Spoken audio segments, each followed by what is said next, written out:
तो अब हम आपको डायरेक्ट जो आपको स्टार्टिंग का पार्ट है वो आप पहले ही खुद समझ सकते हो। तो मैं आपको यहाँ पे टाइप्स ऑफ केमिकल रिएक्शंस करा देता हूँ। यहाँ पे हमारे पास एक एग्जाम आइडिया भी है, तो मैं आपको साथ साथ में जो एक्स्ट्रा क्वेश्चंस आपके बन सकते हैं मैं आपको वो भी करवाऊंगा। और अभी हम आपके करने वाले हैं पैरा केमिस्ट्री की 3 चैप्टर 38 मिनट्स के अंदर, 48 मिनट्स के अंदर हम ट्राई करते हैं। चलो फटाफट करते हैं, ठीक है। अब केमिकल रिएक्शन आपके कॉम्बिनेशन रिएक्शन होता है। कॉम्बिनेशन रिएक्शन में आपके CaO प्लस H2O बनता है और CH2O साथ में मिलकर स्लेरियम बनाता है और साथ में हमारे को देता है हीट। फिर आपके क्या होता है, अगर आप CaH2O को लोगे और उसमें आप थोड़ा और CO2 ऐड करोगे तो आपको साथ में मिल जाएगा CaCO3 which is calcium carbonate, और आपको यहाँ पे मिल जाएगा H2O। अब जो आपका कैल्शियम कार्बोनेट है वो आपका क्या होता है, calcium carbonate is formed after 2 to 3 days of white washing and gives a shiny finish to the walls। अब जैसे ये व्हाइट वॉल है, मान लो ये आपकी व्हाइट वॉल है, ये थोड़ी फेड हो रही है, तो हम इस पे क्या करेंगे, हम इस पे डाल देंगे कैल्शियम हाइड्रोक्साइड, स्लेबनाइट डाल देंगे हम। और फिर इससे क्या होगा, इसके साथ जब कार्बन डाइऑक्साइड जो हवा में है वो इसके साथ रिएक्ट करेगी तो वो एक व्हाइट के ऊपर व्हाइट प्रेसिपिटेट बना देगी, और व्हाइट प्रेसिपिटेट उसको व्हाइट कलर देगा और वो उसको शाइनी बना देगा, ठीक है। अब हम कॉम्बिनेशन रिएक्शन के थोड़े एग्जांपल्स कर लेते हैं।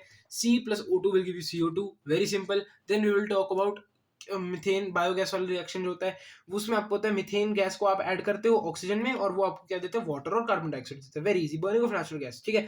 फिर do you know that respiration जो होती है वो इज एन एक्सोथर्मिक रिएक्शन होती है। ये 2-3 नंबर का क्वेश्चन हो सकता है कि why is respiration is exothermic. Respiration को आप एक्सोथर्मिक क्यों बोलेंगे, क्योंकि during digestion of food is broken down into simpler substances. For example, rice, potatoes and bread contain carbohydrates. These carbohydrates are broken down to form glucose. This glucose combines with oxygen in our cells of our body and provides energy. अब वो energy provide करता है, और energy किसके form में heat होती है, energy is release in the form of heat. That is why it is an exothermic reaction. Exothermic reaction होता क्या है, एक्सोथर्मिक रिएक्शन वो होता है जिसमें आपकी हीट प्रोड्यूस होती है, और एंडोथर्मिक रिएक्शन होता है जिसमें आपकी हीट प्रोड्यूस नहीं होती बल्कि आपकी हीट एब्जॉर्ब होती है, ठीक है। आप इसको सिंपल इस तरीके से समझ सकते हैं। और आपका यहाँ पे इसका एग्जांपल रेस्पिरेशन की क्या स्टेटमेंट बनेगी, C6O2 प्लस C6H12O6 विल अब ये आपने ग्लूकोज हमने बना लिया है। अब पहले आपकी एक क्वेश्चन आएगा कि आप ग्लूकोज बनाओगे कैसे, ग्लूकोज अब कैसे बनाओगे, 12H2O plus 6O2 will give you C6H12O6 plus 6O2 plus 6H2O, है ना। और ये आपका सारे गैस गैस गैस फॉर्म में होगा। फिर C6H12 जो ग्लूकोज आपका बना वो आपका रिएक्ट होगा ऑक्सीजन के साथ और वो आपको ऑक्सीजन के साथ रिएक्ट होगा, और ऑक्सीजन के साथ रिएक्ट होकर वो आपको क्या देगा, कार्बन डाइऑक्साइड देगा, वाटर देगा और एनर्जी देगा। एनर्जी किसके फॉर्म में देगा, एटीपी के फॉर्म में देगा। एटीपी का फुल फॉर्म क्या होता है, एडिनोसाइन ट्राइफॉस्फेट, ठीक है। Very easy. The decomposition of vegetable matter into compost is also an example of exothermic reaction। क्यों क्यों भाई क्यों, अब क्यों है ये, why is decomposition of vegetable matter into compost is also an example of exothermic reaction। vegetable matter जो है उसके ऊपर वो एक्ट करेंगे और वो एक्ट होके एनर्जी के फॉर्म में रिलीज होगी, और वो एनर्जी जो होगी वो आपकी कंपोस्ट में भी निकलेगी, और वही एनर्जी प्लांट की एनर्जी को सपोर्ट करके आपको बनाएगी। आप इस तरीके से याद कर सकते हैं, वरना इतने डिटेल में कभी पूछा नहीं जाता है। Decomposition reaction, decomposition full form समझो, डी कॉम्पोजिशन। कॉम्पोजिशन क्या है, आपका एक केमिकल आपका कंपाउंड के 2 पार्ट्स जो हैं उसको रिप्लेस करता है। डीकॉम्पोजिशन आपकी 3 टाइप्स की होती है, इलेक्ट्रोलिटिक इलेक्ट्रोलिटिक डीकॉम्पोजिशन, और आपकी होगी यहाँ पे फोटोलिटिक डीकॉम्पोजिशन, और आपकी यहाँ पे होगी थर्मल डीकॉम्पोजिशन। थर्मल डीकॉम्पोजिशन में क्या है, थर्मल डीकॉम्पोजिशन में मान लो आपने थर्मल डीकॉम्पोजिशन में आप आयरन सल्फेट लेंगे, आयरन सल्फेट का ग्रीन कलर होगा, ग्रीन कलर को आप बर्न करेंगे, वो आपको दे देगा वाटर ऑफ क्रिस्टलाइजेशन जो होगा वो गायब हो जाएगा, वो आपको FeSO4 देगा। FeSO4 जो होगा वो हीट में जब उसको हीट करेंगे तो आपको क्या देगा, Fe2O3 देगा। Fe2O3 क्या है, फेरिक ऑक्साइड है, वो एक रेडिश ब्राउन सॉलिड बनेगा, और आपके साथ में SO2 और SO3 मिलेगी जिससे आपकी सल्फर की स्मेल आएगी, ठीक है। सल्फर की स्मेल कैसे होती है, अब यहाँ पे आपको कह रहे हैं decomposition into ferric oxide, sulfur oxide and sulfur trioxide। ferric oxide is a solid। यहाँ पे आपकी क्या आएगी, एक second, observe the color of the crystals after heating। You can smell the characteristic odor of burning sulfur। सिर्फ sulphur की smell आएगी, और सल्फर की स्मेल कैसे होती है, सड़े हुए अंडों की तरह। आप इसको ऐसे याद कर सकते हैं, मैंने भी ऐसे याद करा था, ठीक है। अब आपका नेक्स्ट क्वेश्चन है, आप यहाँ पे आपकी डीकम्पोजिशन में एक और आएगी जो हीट से आपके डीकम्पोज होते हैं। हीट से अब आपका क्या हुआ, कैल्शियम कार्बोनेट, कैल्शियम कार्बोनेट को हीट करोगे तो क्या मिलेगा, CO और CO2 मिल जाएगा।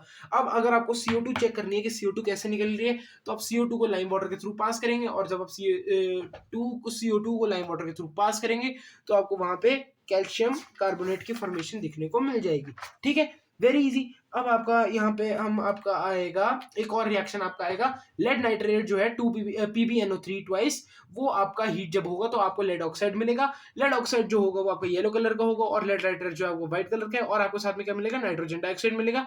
नाइट्रोजन डाइऑक्साइड जो है उसके आपको brown frames, reddish brown frames मिलेंगी, और ऑक्सीजन ऑक्सीजन का ऑक्सीजन ही रह जाएगा। ठीक है, अब इलेक्ट्रोलाइटिक डिकम्पोजिशन में आपको ये वाली एक्टिविटी पूरी पढ़ लेनी है और ये डायग्राम पूरा रट लेना। इलेक्ट्रोलाइटिक, इसमें क्या होता है, आपका जो वाटर होता है उसमें आप इलेक्ट्रिसिटी सप्लाई करते हो और वो हाइड्रोजन में कन्वर्ट हो जाती है और वो ऑक्सीजन में कन्वर्ट हो जाती है। कैसे?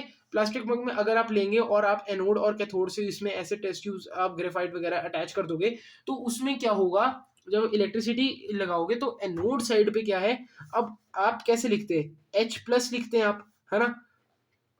अब H प्लस लिखते हैं तो वो कहाँ पे होगी, कैथोड पे होगी। और अब O माइनस लिखते हैं। H प्लस अब क्यों लिखते हैं, क्योंकि उसके पास एक एक्स्ट्रा इलेक्ट्रॉन है, और ऑक्सीजन जो है उसको ऑक्टेट जो उसको कंप्लीट करना है। एक सेकेंड,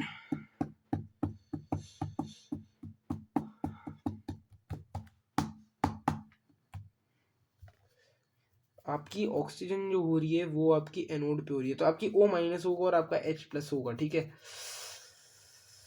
ओ माइनस आपका इस हिसाब से होगा कि उसके पास दो ऑक्सीजन जो है उसका एटॉमिक नंबर होता है 8, तो आपको वो बनेगा 2 6, और उसको 2 इलेक्ट्रॉन और चाहिए तो वो माइनस में है। और ये इसके पास जो हाइड्रोजन है वो उसके पास एक और चाहिए, या वो एक और दे सकता है, तो वो यूजुअली प्रेफर करता है कि वो एक और दे दे तभी वो H2 बनता है। हाँ हाँ ठीक है, तो आपका हाइड्रोजन तो उसके पास एक एक्स्ट्रा है ताकि वो दे देते हैं, जैसे वो ऑक्सीजन के साथ करता है, दो हाइड्रोजन अपने एक एक दे देते हैं H2, और फिर वो साथ में O को दो दे देते हैं तो वो H2O बन जाता है, याद करना। ठीक है, तो H प्लस आपका होगा, और H प्लस है तो वो किसकी तरफ अट्रैक्ट होगा, वो होगा अपने नेगेटिव की तरफ, तो H माइनस, और यहाँ पे आपके कैथोड से जो आपने डॉट करी होगी वहां पे आपके हाइड्रोजन प्रोड्यूस होगी। लेकिन अब आपने, लेकिन तो वर्ड इग्नोर करो, एनोड जो है, एनोड पॉजिटिव है तो पॉजिटिव पे क्या अट्रैक्ट होता है, नेगेटिव, और नेगेटिव आपकी क्या है, ऑक्सीजन, यहाँ पे आपकी ऑक्सीजन निकलेगी। और जो हाइड्रोजन और ऑक्सीजन निकलेगी वो आपकी किस रेशियो में निकलेगी, 2:1 में निकलेगी, क्योंकि हाइड्रोजन और ऑक्सीजन जो होते हैं वो वाटर में 2:1 में प्रेजेंट होते हैं, H2 और O1 नहीं होता। ठीक है, अब आपकी आती है फोटोलिटिक डीकंपोजिशन की बारी। फोटोलिटिक डीकंपोजिशन जो होती है, जो सनलाइट के थ्रू करी जाती है या लाइट के थ्रू करी जाती है, इसमें आप एग्जांपल ले सकते हैं सिल्वर ब्रोमाइड का, या आप ले सकते हैं सिल्वर क्लोराइड का या ब्रोमाइड क्लोराइड का। ठीक है, या आप नहीं, आप सिल्वर क्लोराइड का एग्जांपल ले सकते हैं, आप सिल्वर ब्रोमाइड का एग्जांपल ले सकते हैं। सिल्वर क्लोराइड आपका व्हाइट कलर में होगा, इस पे आप सनलाइट देंगे वो सिल्वर और आपको क्लोरीन दे देगा, और ये आपकी जो होती है ये सारे हेलोजेंस के साथ हो सकती है। और हेलोजेंस क्या होते हैं, जो जिनकी वैलेंसी आपकी 1 होती है, जैसे कि ब्रोमीन, फ्लोरीन, क्लोरीन, आयोडीन। ठीक है, सिल्वर ब्रोमाइड जो होती है वो भी ऐसी तरीके में बिहेव करती है, और सिल्वर ब्रोमाइड जो होती है लेकिन वो येलो कलर में होती है, लेकिन जो सिल्वर क्लोराइड होती है वो आपकी वाइन कलर में होती है, सिल्वर सिल्वर तो ग्रे आपका आएगा। ठीक है, अब आपका यहाँ पे क्या आपका एक और रिएक्शन आपका बनता है, BaCl2, क्या रिएक्शन है, BaCl2 प्लस NH4H H4Cl।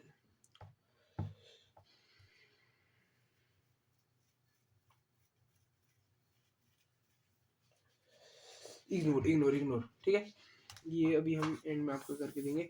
चलो अभी आपका ये सिलेबस से बाहर ही है। ठीक है, the above reactions are used in black and white photography. अब ब्लैक एंड व्हाइट फोटोग्राफी जब पुराने जमाने में होती थी उसमें आपका ये रिएक्शन यूज होता था।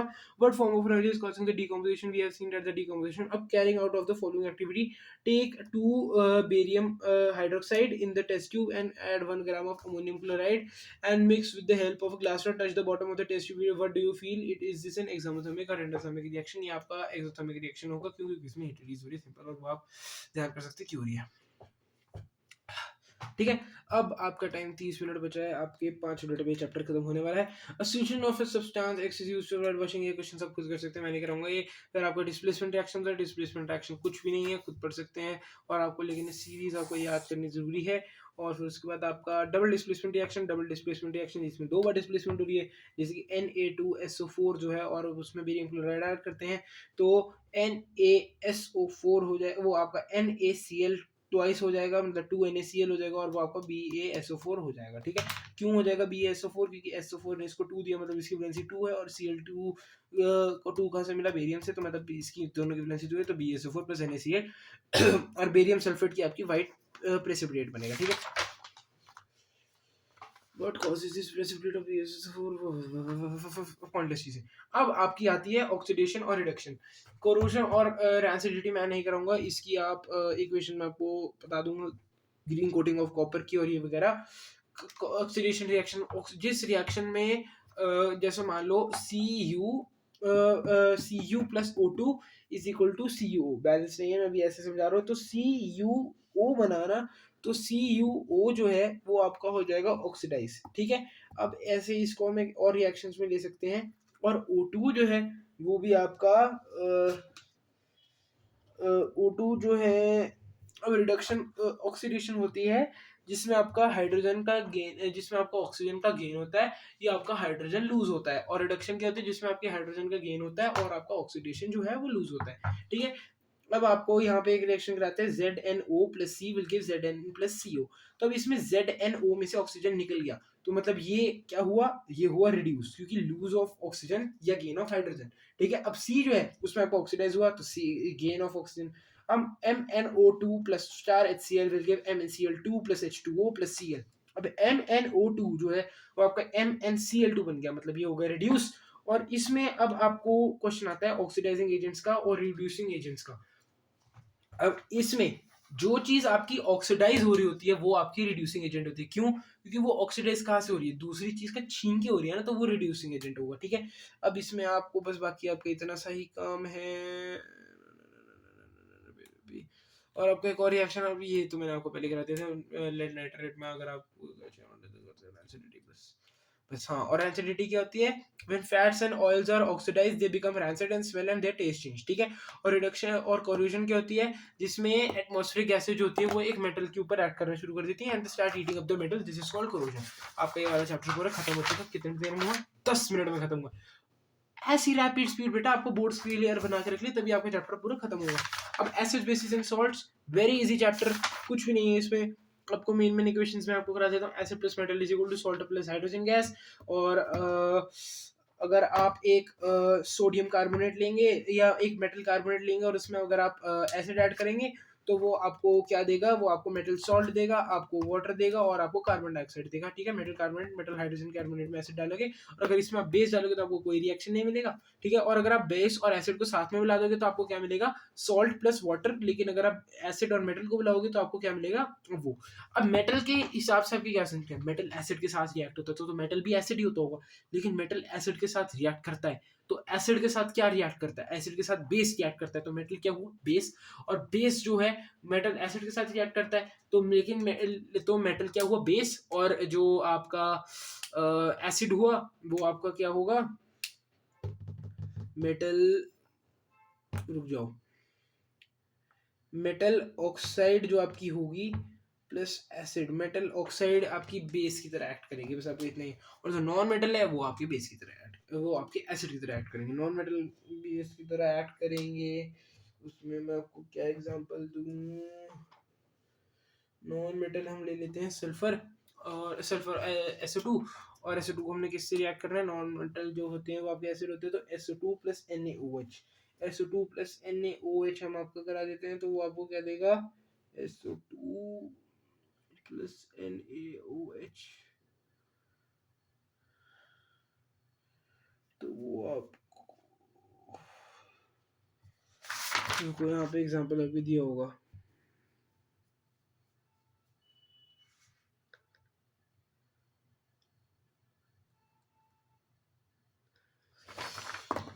रुको मेरे को ये रिएक्शन चेक करना पड़ेगा एक सेकंड। वैसे तो इजी है, आई डोंट नो, मुझे याद नहीं आ रहा, बट ऐसी आपकी गलतियां भी बता देते हैं। SO2 NaOH reaction,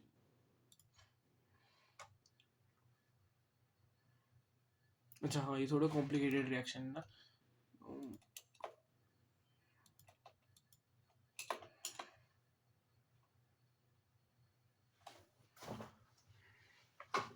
easy. अब मैंने आपको क्या बोला था कि हम O2 के साथ भी रिएक्ट कर सकते हैं, क्योंकि O2 जो है ऑक्साइड है और आपको ऑक्साइड के लिए आपको क्या चाहिए, लेकिन आपको चाहिए नॉन मेटल की ऑक्साइड। तो नॉन मेटल की ऑक्साइड के लिए हम आपका क्या एग्जांपल लेंगे, नॉन मेटल की ऑक्साइड के लिए हम एग्जांपल ले लेंगे आपका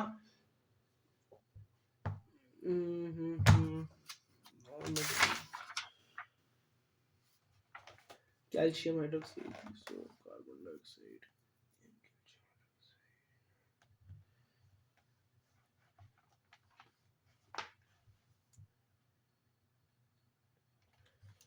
CO2 प्लस NaOH कर रहे हैं हम अभी। CO2 प्लस NaOH आपको क्या होगा, एक तो आपको वाटर बनेगा तो H2O क्या बना, NaCO, तो आपको बनेगा Na और CO, बस इतना, ये इतना ही होना चाहिए आपका, ठीक है। ओ शिट,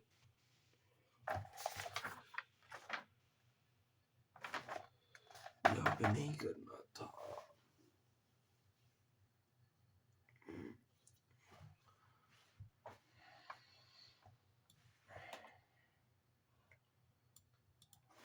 कोई नहीं, give you Na2CO3 plus H2O। रुको मैं आपको इसका एग्जांपल ढूंढ के बताता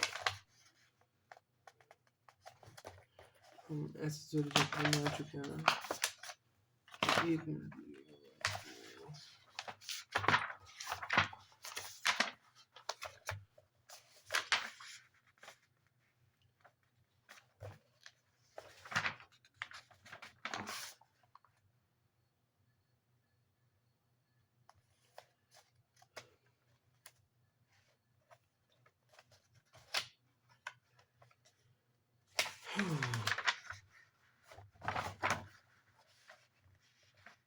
मैं आपको इसका एग्जांपल वीडियो की डिस्क्रिप्शन में डाल के दे दूंगा, ठीक है।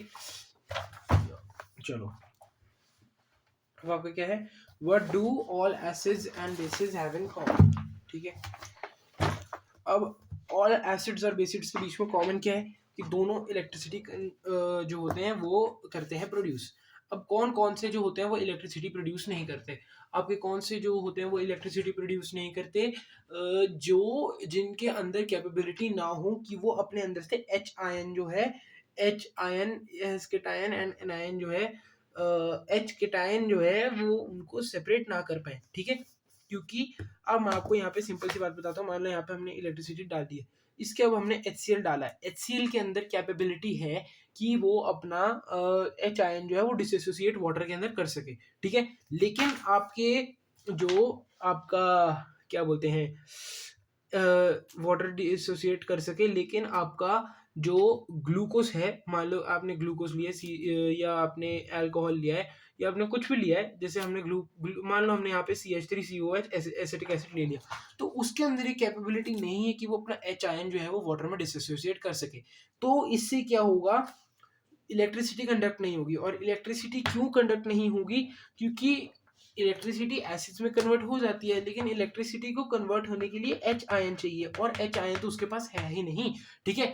अब आपको क्या करते हैं, इतना आपको चीज समझ आ गई, इसमें ज्यादा इतना ही है बस। अब हम आपको कराते हैं, अब इस इतनी स्टेटमेंट याद रखो कि अगर H आयन जो है, अगर H आयन उसमें आपके नहीं है केमिकल में, तो इसका मतलब आपका जो है वो एसिड का कैरेक्टर शो करेगा ही नहीं। अब मान लो HCl किसी स्टेट में है, लेकिन वो किसी भी सिचुएशन से अपना H आयन जो है वो डिसएसोसिएट नहीं कर पा रहा है, ठीक है। तो उससे क्या होगा, इसको हम बोलेंगे कि ये एसिड है ही नहीं, ये तो हमारा एसिड है ही नहीं, क्या करोगे। अब लोग तुम तो एसिड है, लेकिन मैं बोल रहा हूँ ये कर एसिड कैरेक्टर शो नहीं कर पा रहा, तुम इस चीज को वो करके दिखा दो। अब वो एसिड कैरेक्टर क्यों, अब वो H आयन जो है वो क्यों डिसोसिएट नहीं हो रहा है, वो क्या स्टेट है, जब वो वाटर वेपर के फॉर्म में, जब वाटर वेपर के फॉर्म में होगा तो मतलब वो एसिड जो है वो कंडक्ट वो अपना एसिडिक कैरेक्टर दिखाएगा।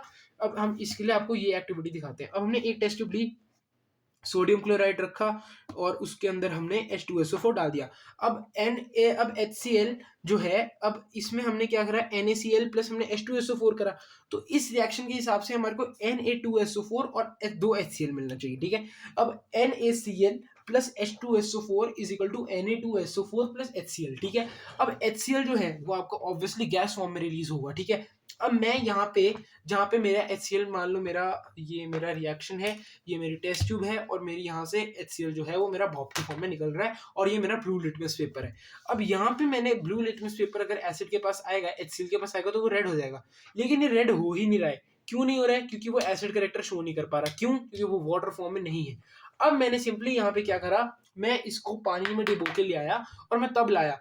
अब जब वो इससे टच करेगा तो वो वाटर के फॉर्म में उसको वाटर मिल जाएगा और वो H आयन डिसोसिएट कर पाएगा और वो अपना एसिडिक कैरेक्टर मेरे को शो करेगा, ठीक है। सिंपल इजी है। और इस इक्वेशन में हमने क्या करना है, हमने एक गार्ड जो है वो हमने यहाँ पे लगा देना है कैल्शियम क्लोराइड के लिए, कैल्शियम क्लोराइड, क्योंकि क्या होता है वो एक एक्ट करता है डिहाइड्रेटिंग एजेंट की तरह, क्योंकि अगर जब गैस ऊपर आ रही होगी और उसको वाटर में वाटर वेपर मिलेगा तो वो HCl में कन्वर्ट हो सकता है। ठीक है, तो हमारे को वो नहीं करना है, हमारे को डायरेक्ट मतलब यहाँ से डिलीवरी ट्यूब के थ्रू लेके आना है। मैंने आपको एक चीज़ नहीं बताई, जैसे यहाँ पे ये है तो मेरे को यहाँ पे कैल्शियम क्लोराइड लगाना है ताकि वो डिहाइड्रेटिंग एजेंट हो, और ऊपर भी लेके आऊंगा तो मेरे को मिल जाएगा। तो यहाँ पे मैंने यहाँ पे एक ऐसे डिलीवरी ट्यूब लगानी है और उस डिलीवरी ट्यूब में से मेरा HCl आएगा और मैं यहाँ पर बाहर उसको चेक कर लूँगा। ठीक है, अब आपका यहाँ नीचे यही दिया हुआ है कि HCl प्लस H2O जो होगा वो हाइड्रोनियम आयन देगा। H3O का मतलब होता है हाइड्रोनियम, और जो हाइड्रोनियम आयन है वही आपका इलेक्ट्रिसिटी जो है वो आपकी कन्वर्ट करेगा। ठीक है, अब हाइड्रोनियम आयन की वजह से आपकी वो स्टेटस मिलेगा, तभी हम हर जगह डाइल्यूट हाइड्रोसल्फिक एसिड लेते हैं। बस इतना ही है। ठीक है, फिर उसके बाद आपको क्या है, ये आपको वही रिएक्शंस के एग्जांपल दे रखे हैं और आपको बता रखा है कि अगर आपको HCl को वाटर में अगर आप HCl को मिलाओगे तो वो बहुत ही ज्यादा एक्सोथर्मिक रिएक्शन हो सकता है। Water is added to concentrated acid, तो आपको वो चीज नहीं करनी है। आपको क्या करना है, आपको एसिड में वाटर ऐड करना है ताकि वो ज्यादा एक्सोथर्मिक ना हो। ये मान लो ये पानी पड़ा है मेरे पास, यहाँ पे मेरा ये पानी पड़ा है और मैंने यहाँ पे इसमें डाल दिया एसिड, तो ये बहुत ही ज्यादा एक्सोथर्मिक रिएक्शन होगा और यहाँ पे मेरी चीजें फट जाएंगी, सब खराब हो जाएगा। ठीक है, और हर जगह वो स्टेन्स पड़ जाएंगे, और HCl अगर कॉन्सेंट्रेटेड HCl के स्टेन्स पड़ेंगे तो फिर तो बंदा लाइक जी नहीं पाएगा, मतलब जल जाएगा वो। ठीक है, यहाँ पर आप रिएक्शन में देख सकते हैं कि बंदे का हाथ ही गायब होगा। ये रिएक्शन थोड़ा मतलब रीजनेबल नहीं है, लेकिन इन टेक्स्ट क्वेश्चन आप साथ में करते रहना। हाउ स्ट्रॉन्ग आर एसिड और बेस और सॉल्यूशंस। अब अगर आपको चेक करना है कि एक एसिड कितना स्ट्रॉन्ग है, हमारे को इतनी चीज तो बेसिक नॉलेज जितना अभी मैंने पढ़ा है उससे समझ आई गई होगी कि HCl जो है वो सबसे स्ट्रॉन्ग है, और जो आपका NaOH है वो आप HCl जो आपका सबसे स्ट्रॉन्ग बेस है, और NaOH जो है वो आपका सबसे स्ट्रॉन्ग बेस है। ठीक है, NaHCl आपका सबसे स्ट्रॉन्ग एसिड है और NaOH आपका सबसे स्ट्रॉन्ग बेस है। ठीक है, अब इसको चेक कैसे करना है, हम एक लेंगे पीएच पेपर। पीएच पेपर में क्या होता है, एक आपको होता है पीएच पेपर कलर टाइप का, और एक आपको होता है variation of pH with the change of this. अब ये वाला जो होता है पीएच वैल्यू काउंट करने के लिए होता है, और ये वाला जो आपको होता है ये आपका कलर से रिप्रेजेंट करता है। ठीक है, अब जो एसिड जितना लाल की तरफ होगा वो आपका उतना ज्यादा एसिडिक होगा, जितना आपकी पीएच वैल्यू कम होगी उतना ज्यादा वो एसिडिक होगा, जितना ज्यादा वो आपका ज्यादा होगा उतना वो बेस की साइड होगा। ठीक है, और इसमें न्यूट्रल का है 7, 7 से अगर आप पीछे जाओगे तो आपको एसिड वाली साइड मिल जाएगी, और आपको अगर 7 से आप ऊपर जाओगे तो आपको बेस वाली साइड मिल जाएगी। और इसमें आपको बेसिक एग्जांपल्स जो यहाँ पे दिए हुए हैं, lemon juice, gastric juice, pure water, milk of magnesia, sodium hydroxide, इनके आपको याद कर लेना है, और आपको सलाइवा बिफोर मील और सलाइवा आफ्टर मील का भी याद कर लेना है, और आपको यहाँ पर 6.5 भी इसका याद कर लेना है, वो मैं आपको बताता हूँ। Are plants and animals pH sensitive, ये आप खुद पढ़ सकते हैं। क्या होता है कि एसिड रेन अगर होती है तो एक्वाटिक की लाइफ इफेक्ट होती है। At such other planet Venus जो है वो व्हाइट और येलोइश क्लाउड्स का बना होता है, और वो व्हाइट और येलोइश क्लाउड्स होते हैं वो H2SO4 के बने होते हैं। H2SO4 आपको पहले बताया डिहाइड्रेटिंग एजेंट होता है, तो उससे आपको वो उस पे लाइफ पॉसिबल है ही नहीं। ठीक है, what is the pH of the soil in the backyard. Backyard जो होता है अगर वो ज्यादा आपका बेसिक होगा तो या आपका ज्यादा एसिडिक होगा तो आपकी प्लांट जो है वो आपकी ज्यादा अच्छे से हार्वेस्ट नहीं करेगी। बेसिक आपको क्या चाहिए, 6.5 चाहिए। ठीक है, और ये आपको कैलकुलेट कैसे होता है ये आप यहाँ पे पढ़ सकते हैं।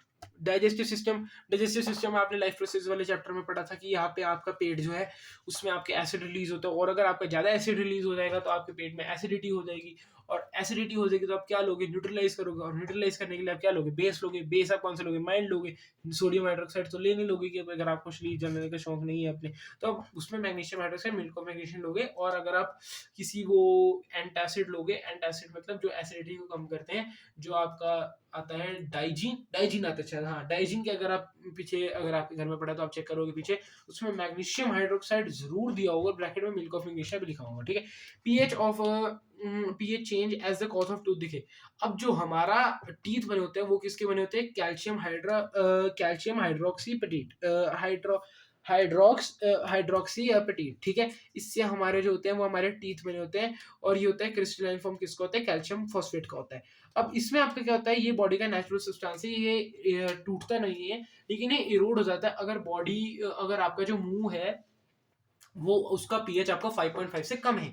ठीक है, तो ये क्या होगा और ये क्यों होता है। अब आप खाना खाते हो, खाना अगर आपके मुंह में बैक्टीरिया प्रेजेंट होते हैं, अब जो आपका खाना होता है मुंह में वो आपका सिंपल शुगर्स में कन्वर्ट होता है, और जो आपका बैक्टीरिया होता है वो सिंपल शुगर्स पे अगर एक्ट करेगा तो एसिड रिलीज करेगा, और वो एसिड रिलीज करेगा वो आपकी क्या कॉज करेगा, वो आपकी कॉज करेगा ये टूथ डिके, उससे आपका टूथ डिके हो सकता है। तो टूथपेस्ट हम क्यों यूज़ करते हैं? क्योंकि टूथपेस्ट जो होते हैं वो आपके बेसिस होते हैं, और जब आप अपना जो आपके टूथपेस्ट होते हैं वो आपके बेसिस होते हैं, और आप बेसिस यूज़ करोगे तो आपका मुंह जो है वो न्यूट्रलाइज हो जाएगा, और उससे आपका क्या होगा, आपके दांत जो होंगे वो चमकते रहेंगे, खराब नहीं होंगे। नॉट बैड, ठीक है, वेरी नाइस।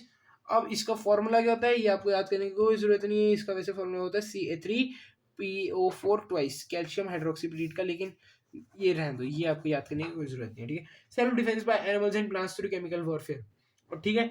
अब एनिमल्स और प्लांट्स जो होते हैं वो भी एसिड रिलीज करते हैं, और वो कैसे?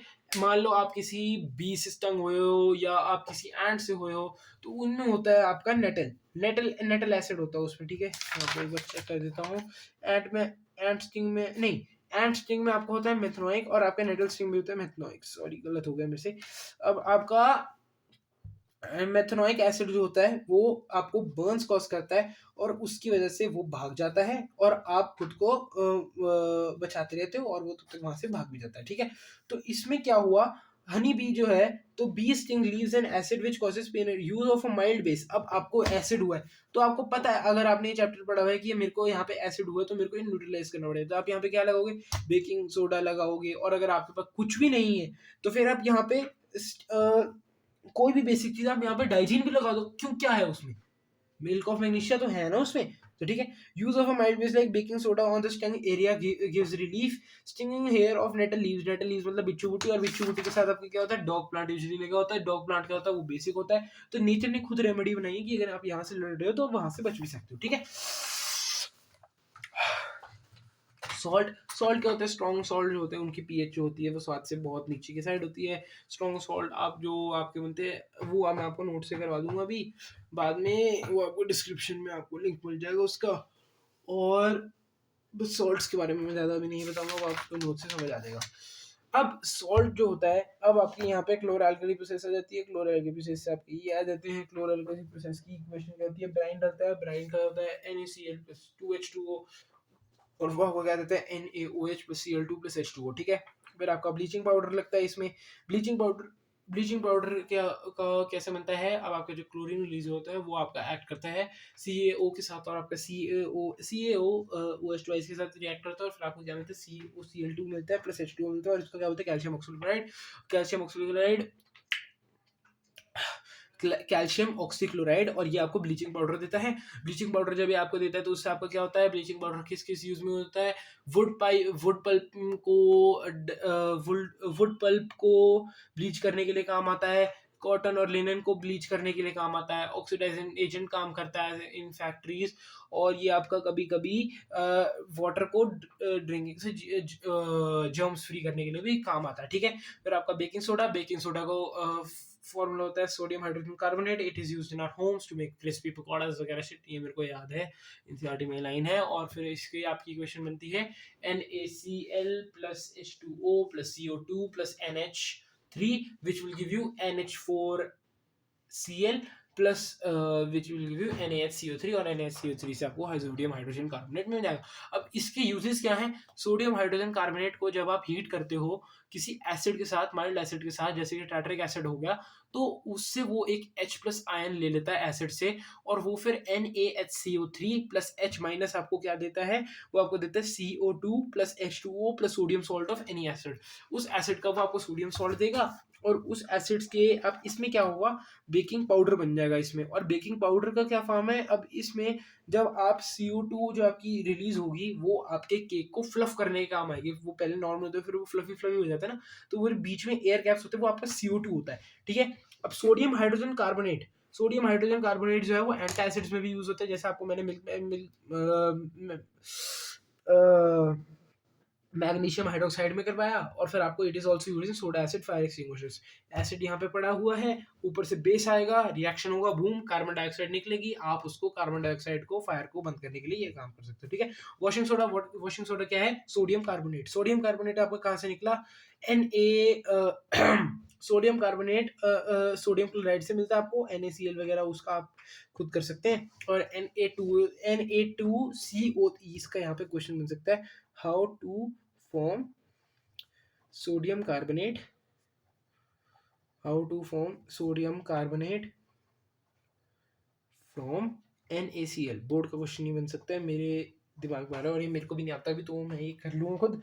और अगर आपको भी नहीं आता तो आप गूगल कर सकते हैं। डिस्क्रिप्शन अगर मैं ना देना भूल जाऊँ तो आप मेरे को इस नंबर पे मैसेज कर सकते हैं 8628927880। ठीक है, नोट कर लिया, बहुत बढ़िया। ठीक है, अब आपके यहाँ पे बन गया Na2CO3 प्लस 10H2O रिव्यू, और इसमें आपका वाटर ऑफ क्रिस्टलाइजेशन होता है .F10H2O। और इससे आपको कौन सा कलर मिलता है? इससे आपको कलर मिलता है Alexa, what is the colour of recrystallised sodium carbonate? From coherentmarketingsites.com, sodium carbonate is a solid substance which is odorless, white in color, amorphous, hygroscopic, and soluble in most solvents including Alexa, water. stop. अब जो sodium of recrystallisation होता है वो इसको एक colour भी देता है। अब वॉशिंग सोडा के काम क्या है? वॉशिंग सोडा जो आपका होता है वो आपका यूज होता है सोडियम बेस्ड इंडस्ट्रीज में, जैसे कि बोरैक्स बनाने में। It is used in removing permanent hardness of water की वो कितनी झाग बनाता है। It is used in the manufacture of, ये मैंने आपको पॉइंट करा दिया, sodium carbonate can also be used as a cleaning agent for domestic purposes and sodium carbonate is used in glass, soap and paper industries. ठीक है, sodium carbonate is used in glass, soap and paper industries. Very nice. अब आपको क्या है? Are the crystals of salts really dry? अब copper sulphate salts जो होते हैं वो ड्राई, ये मैंने आपको बता दिया। CSO4.5H2O का कलर भी ब्लू होता है और NaCO3 भी वेट होता है और इनके कलर। अब आपको बताते हैं प्लास्टर ऑफ पेरिस। अब आपका क्या है? CaSO4.2H2 होता है जिप्सम। जिप्सम किसमें काम आता है? डेकोरेशन के काम आता है, टॉयज के, या फिर वो आपका क्या काम आता है? जो डॉक्टर आपका प्लास्टर लगाते हैं। ठीक है, कैसे बनता है वो? CaSO4.2H2O को अगर जब आप लेते हैं और फिर उसमें आप 373 केल्विन की आप हीट लगाते हैं तो वो आपको क्या देगा? CaSO4.5H2O, और वो आपको बन जाएगा प्लास्टर ऑफ पेरिस। फिर प्लास्टर ऑफ पेरिस आपका जो डॉक्टर यहाँ पे लगाएगा पट्टी के ऊपर, फिर वो उसमें से आपने देखा होगा साथ साथ में पानी छिड़कता रहता है। पानी को छिड़कता है वो ताकि वो पीओपी जो है वो वाटर के साथ क्या करके आपका जिप्सम बना दे, और जिप्सम जो है वो इस चीज को पक्का रखे। ठीक है, वो आपकी सिर्फ इतना सी साइंस लिखती है उधर। और आपके यहाँ पे क्या है? और अगर आप इसको 373 केल्विन से ज्यादा 473 या उससे ऊपर कर देते हो तो आपको क्या देगा? H2 और हाफ H2O ही देगा, बाकी आपको वो CaSO4, आपको सिर्फ CaSO4 ही मिलेगा, तो आपका सारा पानी उड़ जाएगा। ठीक है, और बस इसका इतना ही काम होता है, और बस आपका चैप्टर यहाँ पे खत्म, और आपका कुछ नहीं है। मैं आपका यहाँ पे उसका एक चीज़ जो मेरे को डाउट था मैंने वो चेक कर लेनी है। यहाँ पे sodium hydrogen carbonate is used in glass and paper industries, ये पॉइंट्स आपको याद रखने चाहिए, यूज ज़्यादा बिल्कुल। और आपको क्या चीज़ मैंने बतानी थी, बस। तो बेटा आपका यहाँ पे हमने 33 मिनट्स में आपके पहले केमिस्ट्री के दोनों चैप्टर कंप्लीट करवा दिए। अभी मैं इसी वीडियो को एक लौता पोस्ट करूंगा और फिर उसके बाद मैं आपको बाद में और कराता हूँ। ठीक है, तब तक के लिए शुक्रिया, गुड नाइट, गुड बाय।